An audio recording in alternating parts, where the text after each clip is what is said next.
Eric. Hey, we are going to make meatloaf today, and once again, we're going to use the microwave oven. I don't have any problem using microwaves to cook food necessarily, and this is going to be another example of a perfect recipe to have your kids help you in the kitchen. Even the younger ones, they can learn some measurements, they learn how to mix things up. It's a great recipe for that. Let's get right to it. First of all, we got to make that sauce. In this small bowl here, I have some brown sugar. In that, I'm going to put some mustard in there. And then I'm going to have some tomato sauce I'm going to pour right in there as well. And if you're worried about the exact measurements of these, I'll have those measurements on the website. I'm actually making half the recipe size today, but it's going to make a smaller meatloaf, so to speak. You do want to make sure this is stirred well because you want that brown sugar to dissolve. If it doesn't, it's going to be kind of a problem for you when you use the sauce in the meat mixture we're going to make in a second, and also as the topping. That looks very good. So in this particular bowl, I have a pound of ground beef. We're going to add the egg. Here's a tip for you. If you have a kitchen such as in this TV studio where you don't have a lot of tools, break an egg into a resealable or sealable container. Make sure it's tight because we want this egg to be lightly beaten. It's lightly beaten. How easy is that? Just simply pour that right on in there. All right. And then we're going to add a little bit of onion, minced. There we go. We're also going to add some saltine crackers that are finely ground and a bit of garlic powder. We're going to add some peppers. Now, the original recipe called for green bell peppers. Let's make that a little bit more exciting. Let's use some multicolored peppers in there. That should be about enough.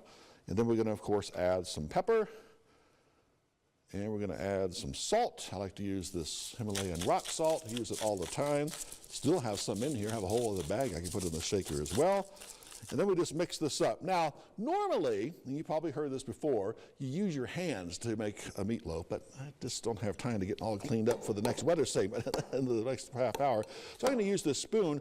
This is what I'm going to do. I'm going to put this mixture in this particular dish here, and then we're going to cover it. We're going to mix in a half of the tomato sauce and then cover it with more of the tomato sauce for the topping. So I'll put half of that in here, just like that, and mix this all together. You don't want to overmix it, but again, I'm going to use the spoon here. And this is going to go in the microwave for 10 to 15 minutes until set and the meat is done. You can use a thermometer, meat thermometer, and if it's 165 degrees, it's done. Then we just let it set for a few minutes and let it cool off just slightly before serving. One thing you will need to do when you microwave stuff like this, you'll need to drain off some of the grease because it will be collecting on the bottom of that pan. This looks like it's pretty well mixed up, so let's just go ahead and put this mixture right in this particular dish here. Can't wait to see how this turns out. There we go. And then let's top that with the rest of the sauce. And I'll spread this all around. I think I'm going to let this, I'll cover this and let this kind of hang out for a little bit, kind of settle up and get those flavors together. Then this is going to go in the microwave. And by the end of Good Morning Coder Territory, we're going to see how this turns out. More Good Morning Coder Territory coming up in just after the break.